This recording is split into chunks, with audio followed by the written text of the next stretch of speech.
우리 같이 인사 나눕시다. 메리 크리스마스. 메리 크리스마스. 네, 영상으로 참석하시는 분들도 메리 크리스마스입니다. 메리 크리스마스가 무슨 뜻이라고 했죠? 예수님의 탄생을 축하합니다. 예수님의 탄생을 축하합시다. 그런 의미가 있습니다. 오늘은 누구의 생일입니까? 예수님의 생일이죠. 그렇죠? 우리가 이 예수님의 생일을 축하하기 위해서 아침에 일어났더니 여러분 깜짝 놀랐죠? 눈 때문에, 그죠? 저도 나오다가 깜짝 놀랐어요. 이 눈을 어떻게 다 치우고 나오나 그러면서 걱정했는데 그 눈길을 뚫고 나오신 우리 성도님들 감사해요. 저에게 아침에 카톡이 왔어요. 목사님, 오늘 성탄절 예배 꼭 가고 싶은데 저는 공무원이라서 지금 비상근무 발령이 났습니다. 그래서 지금 출근해 있어서 영상으로 같이 참석하겠습니다 라고 했는데 오늘 이곳에 계신 성도님들 눈 뚫고 나오시려고 애쓰셨어요. 그 발걸음을 하나님께서 더 귀하게 여기시는 줄 믿습니다. 우리가 12월 한 달을 보내면서 대강절로 지켰죠. 그러면서 예수님을 기다렸어요. 예수님 빨리 오시옵소서. 그리고 예수님 2000년 전에 이 땅 가운데 오신 그 이유가 무엇입니까? 라고 해서 우리가 그 이유를 한 가지 그렇게 살펴보면서 이 한 달을 보내왔습니다. 감사하게도 오늘 우리 사랑하는 어린이들이 The Reason이라는, 그죠? 그 제목으로 예수님 이 땅 가운데 오신 이유가 뭡니까? 라는 것을 노래로 우리에게 들려줬는데, 맞아요. 예수님 이 땅 가운데 오신 이유, 우리를 구원하시기 위해서 이 땅 가운데 오신 줄 믿습니다. 오늘은 성탄절을 맞아서 우리가 예수님이 이 땅 가운데 오신 이유에 대해서 쭉 살펴봤는데, 그 중에 왜 예수님은 인간으로 오셨을까, 아기로 오셨을까라는 것에 대해서 묵상을 하려고 해요. 예수님이 그냥 오실 수도 있잖아요. 신의 모습으로, 천사의 모습으로도 오실 수 있잖아요. 하나님이신데 어떤 모습인들 못 오시겠어요. 그런데 왜 하필 인간의 몸을 입고 오셨느냐는 거죠. 그리고 또 하필 왜 말구유의 어린 아기로 오셨느냐는 거예요. 거기에는 다 의미가 있고 이유가 있습니다. 하나님과 예수님과 성령님은 삼위일체 하나님이라고 우리가 얘기를 하죠. 모두 세 분이 모두 하나님의 신성을 가지고 계신 분이에요. 합력해서 하나님께서 역사하실 일들을 같이 동역해서 이루시는 분들입니다. 창조의 때만 봐도 하나님과 예수님과 성령님이 함께 일하셨구나라는 것을 금방 알 수 있어요. 예수님이 태초에 하나님과 함께 계셨다라고 요한복음 1장에 말씀하죠. 말씀이 태초에 하나님과 함께 하셨다. 그 말씀은 누구예요? 바로 예수님이시죠. 그 예수님, 그 말씀으로부터 모든 것이 지음을 받았다고 이야기합니다. 다시 말해서 창조의 그때에 하나님과 함께 예수님이 이 세상을 창조하시는데 함께 동역하셨다라는 말씀이에요. 성령님도 함께 하셨을까요? 창세기 1장에 보면은 하나님의 영이 그 암흑, 그 혼돈의 시간에 수면 위에 운행하셨다라고 말씀하고 있어요. 성령님도 그 창조의 때에 함께 하셨다라는 것을 의미합니다. 이처럼 예수님은 신성을 가지고 계신 분이고 하나님과 똑같은 신성을 소유한 분이시라는 거죠. 빌립보서 2장 6절에 이런 말씀이 있어요. 그는 근본 하나님의 본체시나, 근본 하나님의 본체시라는 거예요. 하나님과 같은 분이라는 거예요, 예수님이. 그런데 놀랍게도 예수님은 하나님과 동등됨을 취할 것으로 여기지 아니하시고 이 땅에 오셨다는 거예요. 하나님과 똑같은 신성을 가진 위대하신 분, 전능하신 분인데도 불구하고 그 자리에 있지 않고 이 땅 가운데 낮아져서 찾아오셨다는 거예요. 그래서 우리가 이 성탄절에 다시 생각하게 되는 것이, 예수님은 하나님과 이렇게 같은 분이신데 예수님과 하나님이 다른 부분이 있다면 그 다른 부분, 예수님이 이 땅 가운데 오신 그것이 왜 하나님과 이렇게 달라야 됐는지를 우리 한번 살펴보자는 거예요. 빌립보서 2장 7절 말씀에 보면 이렇게 말씀하죠. 오히려 자기를 비워 종의 형체를 가지사 어떻게 되셨다고요? 사람들과 같이 되셨다라고 나와요. 하나님은 그렇지 않았어요. 성령님도 그렇지 않았어요. 하지만 예수님은 그렇게 다른 모습으로 이 땅 가운데 임하셨다라는 거죠. 이것을 우리가 신학적인 용어로 좀 어렵게 표현하면 성육신이라고 이야기를 합니다. 성육신, 육신이 되었다라는 거예요. 우리의 몸 되었다는 거죠. 영어로 하면 incarnation이라고 이야기를 하는데요. 그 뜻이 뭡니까? 한번 같이 읽어볼게요. 시작. 하나님과 동등하신 예수님이 신의 모든 성품을 그대로 지닌 채 육신을 입고 인간이 되셨습니다 라는 거예요. 그래서 예수님은 하나님의 그 성품을 다 가지고 계시는 참 신이시고 또 인간의 모든 그러한 성품을 지니고 있는 참 인간이시다라는 것이 예수님을 향한 우리들의 고백입니다. 그런데 우리는 지금 이렇게 쉽게 이야기를 해요. 예수님이 인간의 몸을 입고 이 땅에 오셨지? 라고 쉽게 이야기하는데 사실은 이게 굉장히 받아들이기 어려운 사건이에요.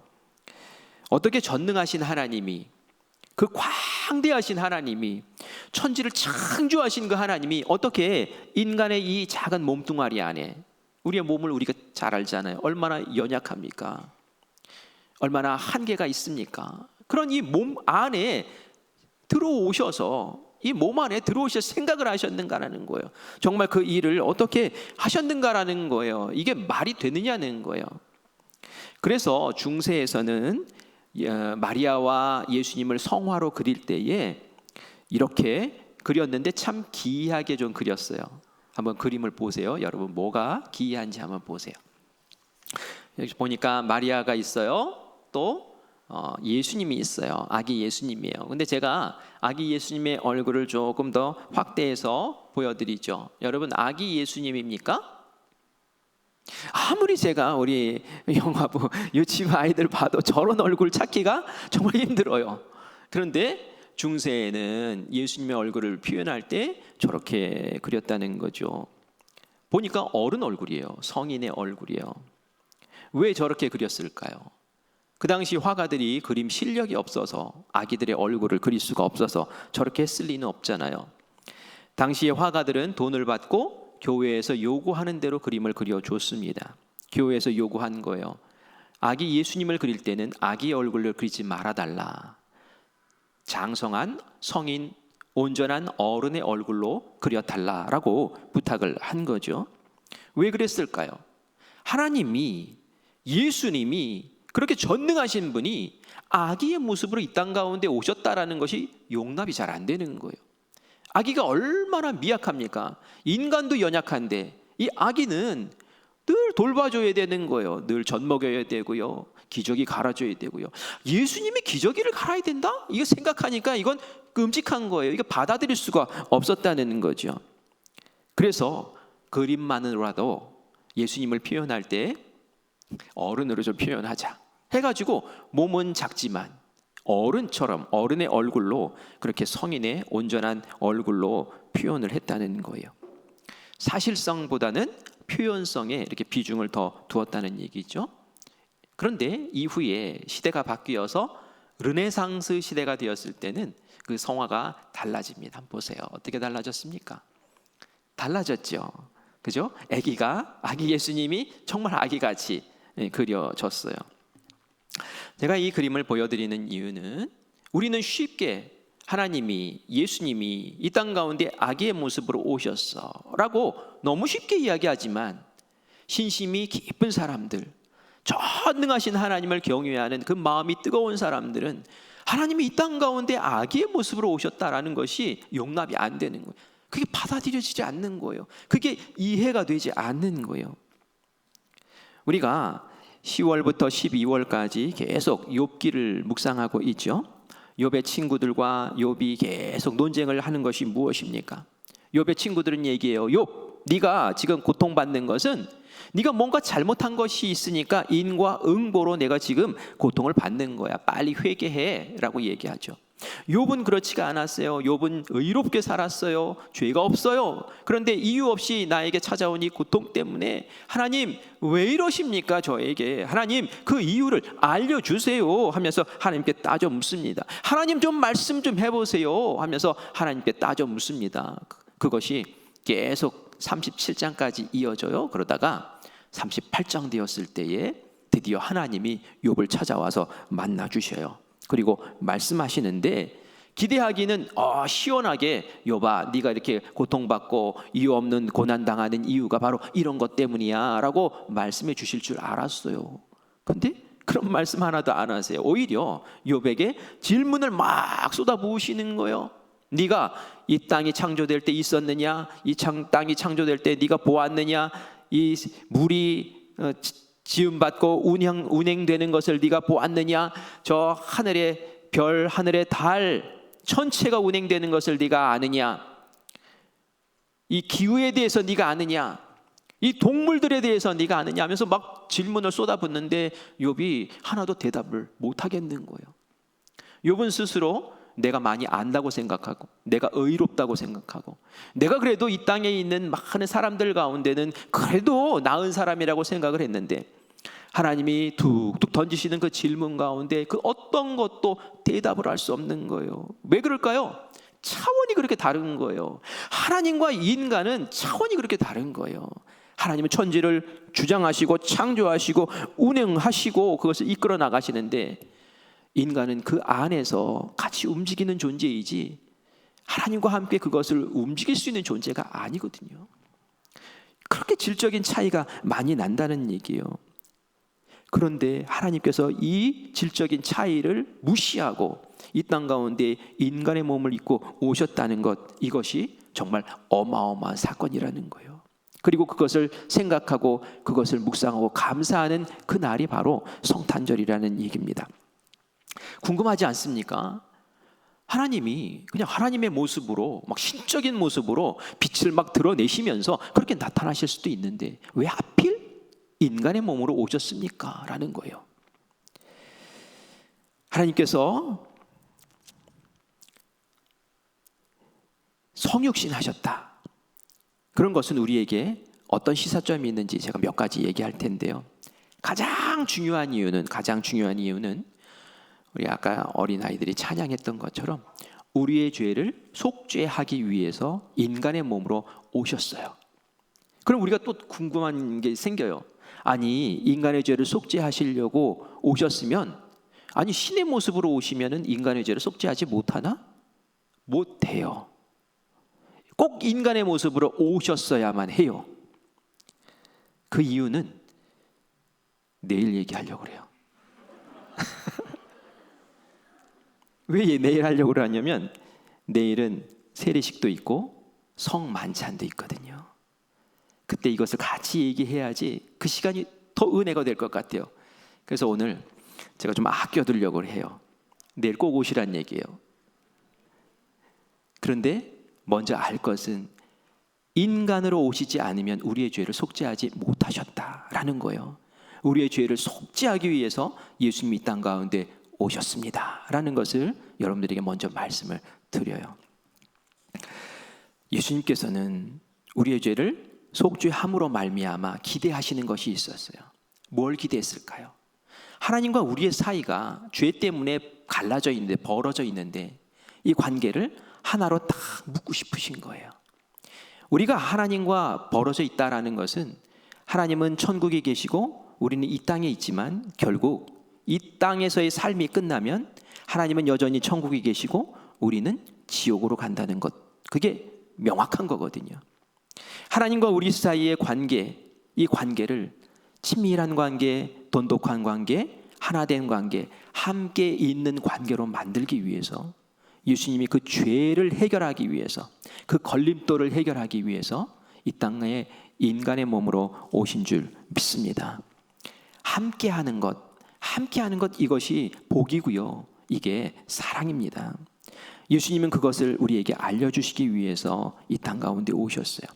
요한복음 1장 14절 말씀 보면은 이런 말씀이 있죠. 같이 읽어보겠습니다. 시작. 말씀이 육신이 되어 우리 가운데 거하심에 우리가 그의 영광을 보니 아버지의 독생자의 영광이요 은혜와 진리가 충만하더라. 아멘. 아멘. 오늘 우리가 본문으로 읽어야 될 말씀이었어요. 이 말씀 무슨 뜻입니까? 말씀이 말씀은 누구를 얘기합니까? 예수님 얘기하죠. 예수님이 어떻게 되셨다고요? 육신이 되었어요. 그런데 육신이 되었는데 왜 육신이 되었다고요? 우리 가운데 거하시기 위해서, 우리와 함께 하시기 위해서 육신이 되셨다는 거예요. 그리고 그것이 영광이라고 그렇게 표현을 합니다. 예수님에게는 영광이고 하나님에게는 우리를 향한 사랑이 있는 거예요. 여러분, 함께 있는다라는 것, 이것이 사랑이라는 것 여러분 아십니까? 함께 있는다, 함께 한다라는 것이 사랑의 가장 진한 표현이에요. 여러분, 사랑하면 같이 있고 싶어져요. 잠시라도 떨어져 있고 싶어 하지를 않습니다. 제가 왜 결혼을 했는지 아세요? 연애를 하니까 좋아요. 그죠? 근데 안 좋은 게 있어요. 뭐가 안 좋습니까? 꼭 이게 헤어져야 돼요. 그 시간이 너무 아쉽고 서운하더라고요. 저는 뭐 애 낳기 위해서 결혼한 거 아니에요. 그냥 헤어지기 싫어서, 같이 있고 싶어서 결혼을 했어요. 주변에 보면은 젊은이들이 이제 연애하고 그럴 때 보면은 헤어지고 나서 집에 와서 또 전화를 또 하고 뭐, 그죠? 끊임없이 전화를 해요. 예, 그죠? 가까운 사람의 얘기입니다. 아빠 왜 들어와? 저리 가. 그러면서 뭘 은밀하게 또 1시간을 얘기를 해요. 헤어지기 싫은 거예요. 큰일 났어요. 집에 가서 이제 큰일 났어요. 하면 안 될 얘기를 해버렸네. 함께 하는 거, 함께 하는 거. 얼마 전에 저희 어머니가 그 백신 주사를 맞으셨대요. 백신 때문에 고생을 좀 하셔가지고 제가 좀 괜찮으신가 하고 전화를 드렸어요. 전화를 드렸더니 요번에는 뭐 괜찮다고, 평안하다고, 너무 요번에는 괜찮다고 얘기를 하셔요. 그러면서 맨 마지막 말 끝에 이런 얘기를 하시더라고요. 전화 줘서 고마워. 그런 얘기 하시더라고요. 전화 줘서 고마워. 아들의 전화 한번 받는 게 그렇게 고마우신가 봐요. 아들이 한번 찾아가면 그렇게 좋으신가 봐요. 함께 하는 것, 그냥 함께 있는 것, 그냥 함께 하는 것, 그것이 바로 사랑의 가장 진한 표현인 줄 믿습니다. 예수님이 이 땅 가운데 오신 것, 그것은 우리와 함께 하시기 위해서요. 우리와 함께 거하기 위해서, 내가 육신을 입고 너와 함께 거하고 싶어 하고 찾아오셨다는 얘기입니다. 그래서 요한복음 3장 16절에도 말씀하시죠. 하나님이 세상을 이처럼 사랑하사, 이처럼 사랑하셔서 어떻게 하셨다고요? 독생자를 우리에게 보내주셨다는 거예요. 그래서 우리의 죄의 문제를 해결하고 너 나와 함께 하자 라고 우리를 끌어안아 주신 줄 믿습니다. 죄의 문제를 해결해 준다는 것, 그건 결국은 함께하기 위함이에요. 이 세상에서 우리와 함께하고, 그리고 우리가 이 세상에서의 삶을 마쳤을 때에 천국에서 나와 함께하고, 그것이 하나님의 마음이고 하나님의 사랑의 고백인 줄 믿습니다. 그것을 위해서 예수님이 큰 사랑의 희생을 마다하지 않고 이 땅에 오셨고, 십자가에서 그 생명을 주심으로 그 역사를 이루어내신 줄 믿습니다. 여러분, 오늘 이제 제가 얘기하고 싶은 것은 왜 어린아기로 오셨을까라는 부분을 좀 얘기하고 싶어요. 강아지 좋아하시죠? 강아지 뭐 질색하시는 분도 계실지 모르겠지만 저는 강아지 좋아합니다. 저도 애견 샵 하시는 분도 계시던데요. 강아지를 얼마나 좋아하시면 애견 샵을 하실까라는 생각도 들어요. 제가 기도 부탁을 받았어요. 어떤 기도 부탁을 받았냐면, 목사님, 제가 새로운 집 필요한데요, 마당이 있는 집을 구하고 있습니다. 목사님, 그것 위해서 기도해 주세요. 마당이요? 네, 강아지가 마음껏 뛰놀 수 있는 마당을 좀 있었으면 좋겠어요. 개 생각하는 게 특별하시구나라는 생각이 들었습니다. 저는 또 이전 교회에서 어떤 분이 그런 얘기 하시더라고요. 물어보세요. 목사님, 강아지도 추도 예배 있나요? 하고 물어보셔요. 있어요 하면 저한테 오라 그럴 것 같아가지고, 아무리 생각해봐도 없는 것 같아가지고 글쎄요 하고 말았는데요. 강아지 사랑하는 걸 이렇게 끔찍히 사랑하시는 분이 계세요. 저도 강아지 좋아해요. 그런데 말이죠, 여러분들에게 그런 질문 드려볼게요. 여러분이 강아지를 그렇게 좋아하는데 여러분들에게 그런 기회가 있다면 정말 강아지가 한번 돼보시겠습니까? 강아지 좋아하니까, 강아지 사랑하니까 강아지가 한번 돼보시겠습니까? 그렇게 한번 평생 살아보시겠습니까? 하면은 여러분 어떻게 대답하겠습니까? 고개로 표현해 주시기 바랍니다. 다 이렇게 안 해요. 우리 어린아이들도 다 이래요. 이거는 뭐 일주일 기도해보고 뭐 대답하겠습니다 이 건이 아니에요. 그죠? 이거는 no, 아니죠 라고 이야기를 합니다. 아무리 내가 강아지를 좋아해도 개처럼 될 수는 없는 거예요. 개처럼 목줄 매고, 개처럼 개집에서 살고, 개처럼 개 사료 먹고, 뼈다귀 주면 좋다고 꼬리 흔들고, 이런 삶은 우리가 원하지를 않는단 말이에요. 제가 왜 이런 얘기를 합니까? 하나님과 우리 사이는 질적으로 우리와 강아지 차이, 그것보다 더 어마어마한 차이가 난단 말이에요. 하나님이 인간의 몸을 입고 이 땅에 오셨다는 것은 우리가 개가 되겠습니다 라는 것보다 더 큰 희생이고 더 큰 낮아짐이다 라는 것을 말씀드리려고 하는 거예요. 전능하신 하나님이, 무소부재하신 하나님이, 모든 것을 알고 계시고 운영하시는 창조주 왕이신 그 하나님이 우리 같은 작은 인간의 몸에 갇혀서 더 이상 전능할 수도 없고, 시간과 공간의 제약을 받아야 하고, 때로는 배고파야 하고, 피곤을 느껴야 하고, 매 맞으면 아파야 하고, 이것을 다 감수하면서 내가 그렇게 살아주마 하고 오신 것이 바로 이 성탄절에 예수님이 이 땅 가운데 아기의 모습으로, 인간의 모습으로 오신 그 예수님이라는 거예요. 그래서 우리가 예수님의 그 성육신을 그냥 허투루 생각할 수가 없는 거래요. 예수님이 아기의 모습으로 오셨다라는 것이 얼마나 어마어마한 큰 사랑인가를 우리가 다시 이 시간 생각해야 되는 거죠. 아기로 오신 예수님이 응애응애하면서 배고픔을 표현했고요. 죄송하지만 기저귀 갈았어요. 그런 신세도 져야 했어요. 말을 배워야 했어요. 지식을 쌓아가야 했어요. 하나님이 그런 일들을 처음부터 그렇게 하셨다는 거예요. 예수님은 아버지 요셉이 목수였기 때문에 힘이 있을 시절부터 이제 목수의 일을 배웠죠. 아버지가 일찍 돌아가셨어요. 그 소년 가장이 돼서 엄마와 동생들을 지키기 위해서 손에 못이 박이도록 그렇게 열심히 땀 흘리고 일을 해야만 했어요. 전능하신 하나님이 그랬다는 거예요. 예수님은 인간이 겪을 수 있는 모든 희노애락을 다 겪으셨어요. 심지어는 모욕당하기도 하고 침뱉음 당하기도 하고 심지어는 십자가의 고통까지도 지셨어요. 정말 제가 마음 가운데 정말 아픈 것은 뭐냐면은 예수님이 십자가에 달리셨을 때 하셨던 그 말씀이에요. 뭐라고 하셨습니까? 엘리 엘리 라마 사박다니. 이게 무슨 뜻이에요? 하나님, 하나님 왜 저를 버리시나요?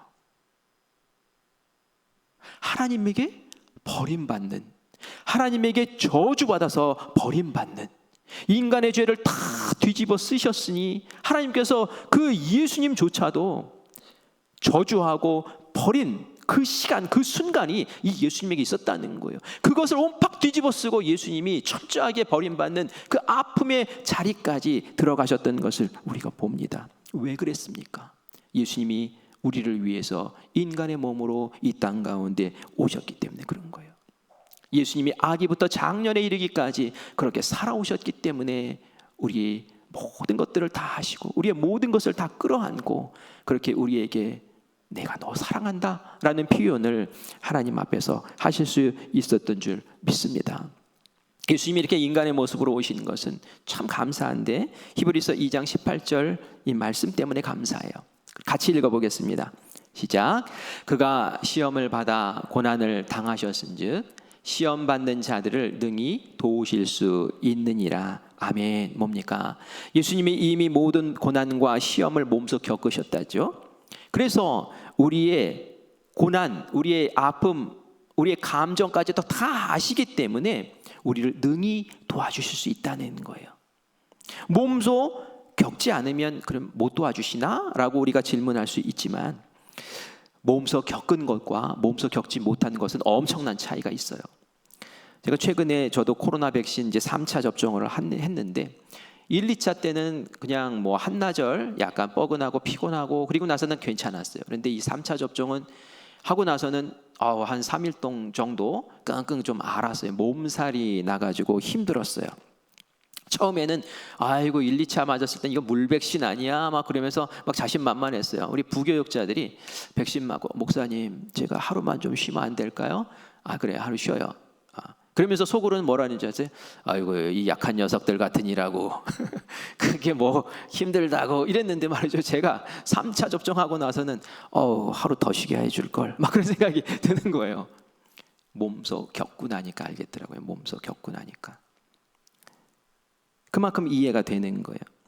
제가 수술 받으시는 우리 성도님들 계시면은 꼭 기록을 해놨다가 수술 받기 전에 한 그날 뭐 2-3시간 전에 아니면 뭐 새벽에라도 제가 전화를 해요. 이전에는 그러지 않았어요. 근데 왜 제가 그 일을 할까요? 제가 수술대에 올라가 보니까 알겠던 거예요. 제가 수술을 해보니까 수술 바로 하기 전날 아침이 마음이 긴장되고 떨리고 나 하나님 잘 믿는데도 하나님이 붙잡아 주신다는데도 설레는 거예요. 알았어요. 이거구나. 제가 수술 때 이렇게 누워가지고 이렇게 있는데 원장님이 그 병원 원장님이 제가 오돌오돌 떨고 있었거든요. 사실은 수술실이 좀 추워서 떨었어요. 근데 제가 불안해서 떠는 줄 알고 그러셨는지 제 손을 꼭 잡으시더니 목사님 제가 기도 좀 해드릴까요? 그러는 거예요. 그래서 기도 받았어요. 기도 받고 담요도 덮어주시고 그래가지고 겪고 나니까 알겠는 거예요. 그래서 제가 수술 끝난 다음에 마음 평안해요. 수술 끝나면 마음 평안해요. 수술 전 가장 두렵고 염려될 때 그때 전화 드리자 해서 될 수 있으면 그 시간에 전화 드려서 그때 기도해 줍니다. 겪어보지 않으면 모르는 거예요. 겪어보니까 아는 거예요. 그래서 예수님께서 이 땅에서 아기 쪽부터 장성한 자에 이르기까지 쫙 겪으셨던 그 모든 고통과 아픔과 슬픔과 기쁨을 다 아시기 때문에 우리의 슬픈 상황, 고통받는 상황, 아픈 상황도 다 이해해 주시고 그것을 위해서 내가 어떻게 도와야 될지 하나님께서 세밀하게 간섭하시고 응답하시고 이끌어 주시는 줄 믿습니다. 그게 함께 하시는 것 아닙니까? 그게 함께 하시는 거예요. 그게 사랑 아닙니까? 그게 사랑인 거죠. 우리가 고통당하는 예수님의 모습을 이렇게 보면은 예수님이 막 구체적으로 도와주시지 않아도 힘은 얻을 때가 있어요. 예수님이 이런 고통 당하셨지? 라고 하면서 내 마음에 위로받는 것이 있단 말이에요. 여러분 필립 얀시라는 기독교 작가가 있는데요. 책 가운데 내가 고통당할 때 하나님은 어디 계십니까? 라는 제목의 책을 썼어요. 고통에 대한 얘기예요. 근데 그 안에 보면은 존이라는 한 여자의 이야기가 나옵니다. 이 존이가 어린 시절에 다이빙을 했는데 잘못 다이빙을 한 거예요. 그래서 이 전신 사지가 마비가 되는 장애를 얻게 됐어요. 그가 고통 속에서 부르짖을 때에 가장 힘든 것이 무엇이었냐면은 아무도 자기의 아픔을 알아주는 사람이 이해해주는 사람이 없다는 거예요. 이해 못해요. 물론 옆에서 좋은 얘기 하죠. 하나님이 너와 함께 하셔. 이렇게 뭐 격려해주고 그렇죠. 근데 마음에 차질 않는 거예요. 그런 위로가. 그런데 어느 날 친구가 옆에서 그런 얘기를 하는 거예요. 예수님은 너의 고통을 다 이해하고 계셔라는 거예요. 예수님이 그 뭐 사지 마비를 풀어준 것도 아니고 뭐 병에서 이기게 하신 것도 아니에요. 하지만 그 말을 들었는데 처음에는 분노했죠. 그런 말 누가 못하냐라고 했지만 그 말을 곰씹고 하다가 문득 예수님의 어떤 모습이 생각나냐면 예수님이 십자가에 달린 모습이 딱 생각이 난 거예요. 예수님 십자가에 못 박히셨을 때 그 손과 발을 움직이셨어요? 못 움직이셨어요? 꼼짝도 못하고 그냥 그러고 계셨잖아요. 그 모습이 딱 떠오르는데 그 모습이 바로 내 모습인 거예요. 내 사지가 마비돼서 꼼짝도 못하고 있는 나의 모습. 그런데 예수님의 모습을 딱 생각하니까 예수님도 그러셨구나. 예수님도 나와 상황이 비슷하셨군요 하면서 그 마음이 그 완악했던 마음이 노골노골로가지는 거예요. 그러면서 예수님이 나의 형편을 아시겠구나. 예수님은 나를 진심으로 이해하시겠구나. 말만 하는 것이 아니라 예수님은 몸소 겪으셨으니까 누구보다 나를 이해하시고 나를 안아주실 수 있으시겠구나 생각을 하니까 그 마음이 싹 녹아진 거예요. 그리고 다시 제가 예수님 앞에 헌신하겠습니다 라고 하고 그 삶의 방향을 고쳐잡고 다시 설 수 있었다는 거죠. 뭐 때문에? 예수님이 다 인간의 몸으로 겪으신 것, 그것이 나에게 이해가 되고 나에게 위로가 되기 때문에 그렇다는 거예요. 다미안 신부라는 분을 여러분 아십니까? 다미안이라고 유명한 분이 계시는데 이분은 나환자의 사도라고 불려요. 그 옆에 보니까 한센시병 걸린 사람이 옆에 있죠. 그를 이렇게 돌보고 있고 지켜보고 있는 모습이 나오는데요. 이 다미안 신부는 1840년 벨기에에서 태어났다고 해요.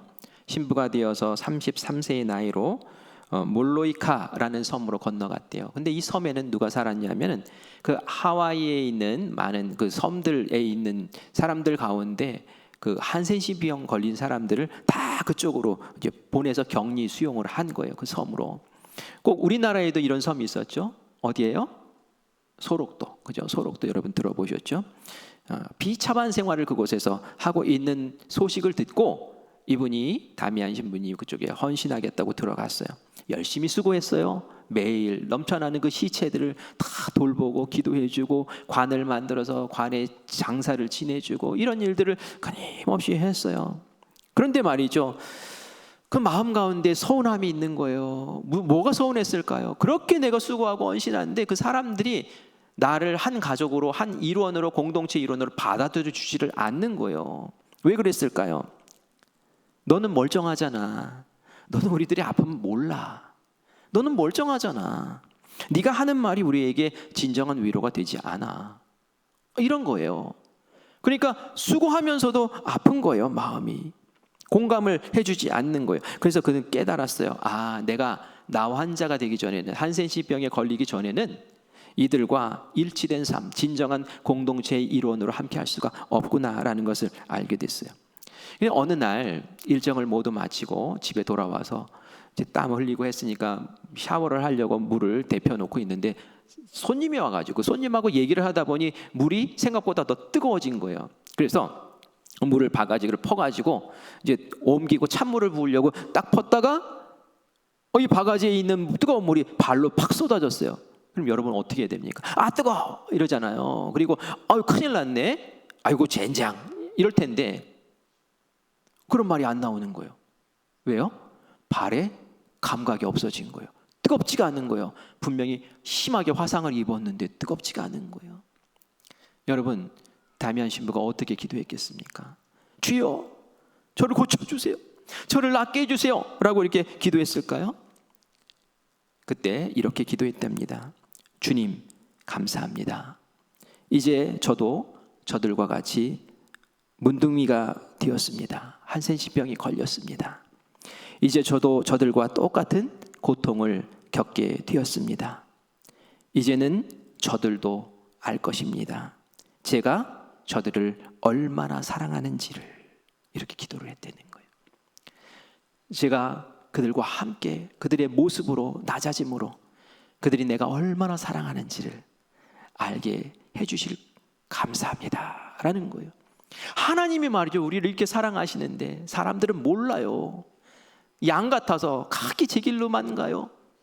하나님이 그 사랑하는 그 사랑의 마음을 예수님을 보내주시면서 하나님이 인간이 되시면서 인간의 아픔, 고통 다 겪으시면서 내가 너 이렇게 사랑해. 난 너와 함께 하기를 원해. 나는 너희 가운데 있기를 원해. 우리 함께 같이 살자 라고 하시면서 우리를 안아주시고 우리를 품어주시는 줄 믿습니다. 이후에 다미안 신부 어떻게 됐을까요? 맞아요. 그들이 다미안 신부를 한 가족으로 받아들였어요. 그리고 그곳에서 열심히 섬기다가 한센시병 때문에 이제 세상을 떠나게 됩니다. 그곳에 있던 사람들이 그 다미안 신부의 동상을 세우고 그를 영원히 지금까지 기억해 주고 있는 것을 보게 됩니다. 하나 되기 위해서 낮아지신 그 예수님, 그것을 우리는 성육신이라고 표현을 하는 거예요. 그리고 그 안에는 하나님의 지극하신 사랑, 하나님의 끔찍하신 그 사랑이 담겨 있는 줄 믿습니다. 성탄절 이때에 우리가 그 사랑을 깊이 생각하면서 하나님께 감사하시기를 바랍니다. 하나님 사랑해요. 하나님 고마워요. 하나님 정말 감사합니다 라고 고백하는 우리 입술이 되기를 원합니다. 그리고 빌립보서 2장 5절 말씀 같이 읽어볼게요. 같이 읽습니다. 시작. 너희 안에 이 마음을 품으라. 곧 그리스도 예수의 마음이니. 근데 이 마음이 뭘까요? 그 예수님의 마음이 뭘까요? 성육신의 마음이에요. 그런데 그 마음을 누구도 품으라고요? 우리도 그렇게 되라고 하는 거예요. 우리도 품으래요. 그 사랑만 받지 말고, 그것에만 만족하지 말고 너희도 그 사랑을 품으면 그렇게 살라는 얘기겠죠. 그렇게 살라는 거예요. 그래서 우리가 오늘 예배 성탄절 헌금 드리죠. 이 성탄절 헌금 드리기 전에 제가 지난주에 말씀드렸죠. 뭐라고 말씀드렸습니까? 이 성탄절 헌금은 우리가 다 모아서 이웃에게 구제하는 일에, 우리 교회 안에 힘겨워하는 이들에게 그렇게 나누는데 사용하겠습니다 라고 그렇게 말씀을 드렸죠. 그게 이 마음, 예수의 마음을 품는 모습인 줄 믿습니다. 우리 교회가 그런 교회 되어야 될 줄 믿습니다. 우리끼리만 좋아, 우리끼리 가진 것이 많아, 이것이 아니라 이 세상에 인간의 몸으로 낮아지면서 그 사랑 퍼부으셨던 그 예수님의 그 모습처럼 우리도 이 땅에 예수님이 바라보시고 예수님이 찾아가시고 예수님 만나주시고 예수님이 품기 원하시는 그들, 우리가 대신 만나주는 그러한 교회, 그러한 성도, 그러한 놀라운 하나님의 자녀 되시기를 간절히 축원합니다. 아멘. 네, 기도하겠습니다. 오늘은 제가 그냥 기도할게요. 살아계신 하나님 은혜를 감사합니다. 오늘 이 땅에 아기 예수님으로 오신 그 사랑, 그 은혜에 감사하며 우리 사랑하는 성도들이 마음을 고백합니다. 우리의 아픔, 우리의 고통조차도 주님께서 이미 다 알고 계시는 것을 알기에 특별히 상황이 변화되지 않아도 주님 아십니다 라는 그 한마디만으로 우리의 마음이 녹아지고 하나님의 은혜가 우리의 마음에 깃드는 것을 다시 느낍니다. 소망으로 오신 주님, 생명으로 오신 주님, 사랑으로 오신 주님, 우리가 예수님의 그 사랑 품고 이 세상의 빛으로 살게 하여 주시옵소서. 우리가 이 세상에 주님께서 돌보시기 원하시는 그 모든 것들 세밀하게 살펴보게 하시고 우리들도 그들의 형편대로, 그들의 마음대로, 그들의 삶대로 낮아짐으로 찾아가서 그들을 품을 수 있는 귀한 하나님의 자녀 되게 하여 주시옵소서. 이 땅의 모든 사람들이 이 성탄의 기쁨을 알기를 원합니다. 우리로 전령 삼아 주시옵소서. 감사드리며 예수님의 이름으로 기도합니다. 아멘.